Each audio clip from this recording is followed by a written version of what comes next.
What's up, chaps? How's it going? Right, listen, I think it's time to have a quick look at these coronavirus deaths. I haven't done it for a few weeks, because, to be honest, I'm starting to lose fucking interest. But, look at this shit I seen today. Remember, if Boris lifts some restrictions on Monday, it's not because this is over. It's because there's space for you in ICU. Fuck me, right? People keep saying, oh, we had to flatten the curve so we didn't fill all the fucking hospitals up and there was no space for anyone on the wards and stuff. That fucking Nightingale Hospital has seen less use than fucking Anne Frank's drum kit. That's how fucking useful that's been. This is only a fortnight ago. The Nightingale Hospital's got no fucking patients. And it was the same in the States. Hospital ship Mercy's no longer treating patients. Remains in LA for support. There's this fictional fucking thing. Oh no, the hospitals are all full. Oh, we can't handle it. We can. Birmingham's had none. London's had fuck all in it. Nothing's been at capacity. There's one from mid-April. NHS hospitals have 4 times more empty beds than normal. Yeah, do you know why that is? Because they've fucked everyone off, locked everyone down, and they're not treating anybody for anything else. I heard an interview with Peter Hitchens and Mike Reid on Talk Radio, and apparently the experts have been saying that they reckon between 100 and 150,000 additional people are going to die of cancer.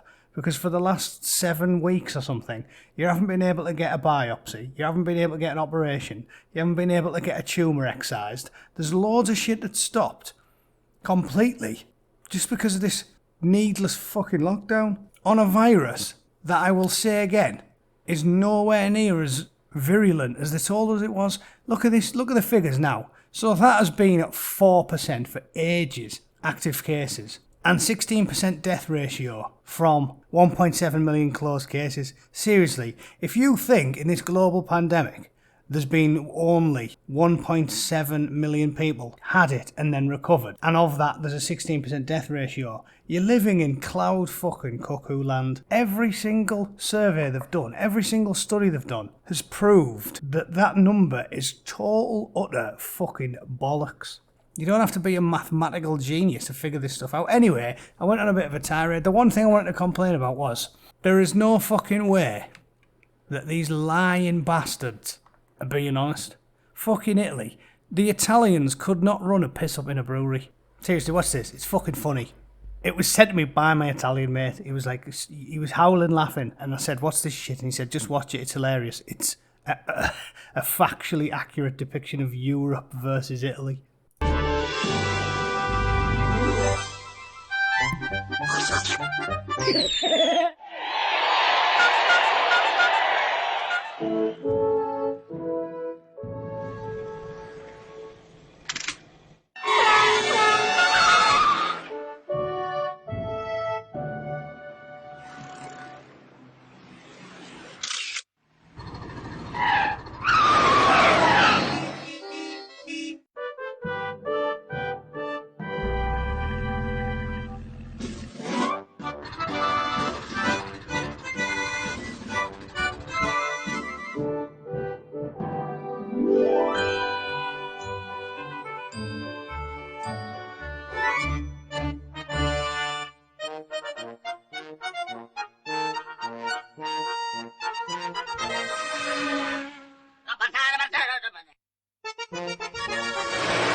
I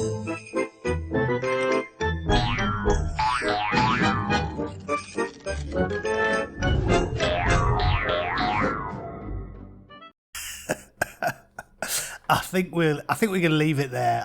I'll put the link in if you want to watch the whole fucking thing. But I pissed myself laughing at that, and so did he. Because it's like, haha, look how shit the Italians are at everything. And you want to tell me that these useless cunts have got less deaths than we have? See, are you taking the fucking piss? I take the piss, Boris. If you believe the Italians and the frogs and the Spanish, the fucking Spanish, they've got nothing to eat but rabbits because the fucking economy's an absolute joke. And you think they've suddenly become paragons of medicinal care, do you? Where did Florence Nightingale come from? Fucking England. The founder of modern nursing. She's not called Florenzo Negazzo, is she? And don't take my word for it. Here's a piece by April International, an international insurance company. So those motherfuckers want to know what's what, don't they? Well, they put the ranking of the world's best healthcare systems based off a 2017 international comparison with flaws and opportunities for better US healthcare, and the most efficient and effective was the UK.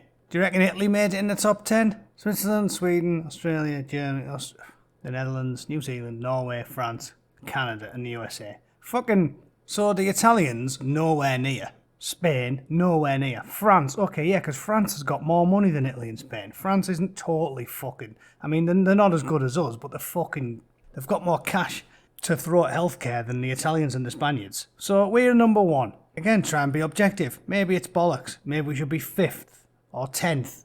But we beat Spain and Italy. They don't even rank. And which country has the oldest population? It depends on what you define as old. Oh, fuck off with this chronological age hippie crap. Let's have a look. You have the population age 65 and older, 2015. Japan, Italy. Bam. So they're fucking second. So they've got the second oldest people on planet fucking Earth. Useless, incompetent leaders. Which is why they've got the second highest national debt in the EU. Yeah. Again, do you see UK on that list? No. And they didn't invent nursing. And yet we reckon they've had more cases than us, but less dead. Are you pulling my fucking pisser, Mr. Italian man? If you believe these fucking numbers, I've got a bridge I want to sell you.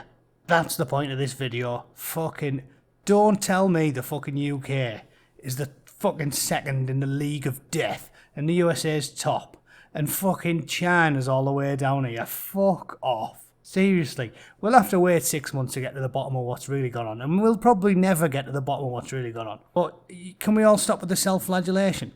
You just see Brits and Americans whining on fucking social media. Wow, we suck.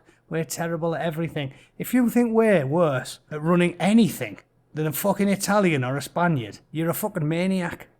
I wouldn't trust a Spaniard or an Italian to run me a bath. Now they are good at seduction. That's the one thing they're better than us. If I had to pick a country where I didn't want to take my wife on my honeymoon, it would be Spain or Italy, France.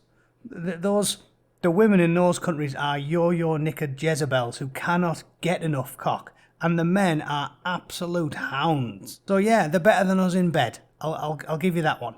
Yeah, Englishmen, that's not our forte. I always get a nasty stitch, you know. It seems like hard work. I'm strictly a missionary position man. These aren't our skills. But what we are good at is running things like countries, which is where we run half the fucking world. And the US is our blood relative. If you think that the fucking Spaniards and the frogs and the Itais run a better fucking country, run anything better than the US and the UK, you mental. I wouldn't trust them fuckers to run a bath. So yeah, let's stop whinging about the numbers, shall we? And give it a few months and see if we can get some accurate figures. Because this is a crock of fucking shit from top to bottom. Have a good weekend. I'll have the BBC news up tomorrow. Cheers.